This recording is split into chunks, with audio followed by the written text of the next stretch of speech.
پاکستان د افغان کډوالو 4 میلیارډ ډالر پانګه یرغمل کړې ده. جزئیاتي ویډیو کې وګورئ. چینل سره سبسکرایب کړئ. د افغانستان او پاکستان د سوداګرۍ ګډه خونه وایي چې پاکستاني حکومت د افغان کډوالو 4 میلیارډ ډالر پانګه یرغمل کړې ده.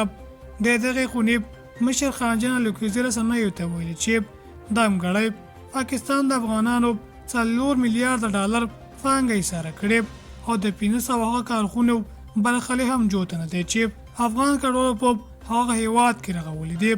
الکوزي وایي چې پاکستان په کراچۍ بندر کې شاوخوا 4000 کانتینر سوداګریز مالونه نیولي. افغانستان ته د لیک اجازه نه ورکوي.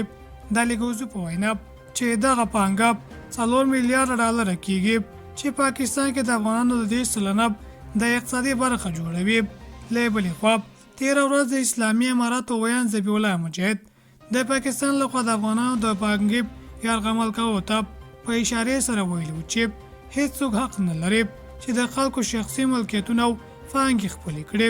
په اسلام آباد کې د افغانستان سفارت کارکوونکو هم منلي چې پاکستان د افغانو پانګه کنګل کړي او خپل هیواد ته یې د لیږد اجازه نه ورکوي.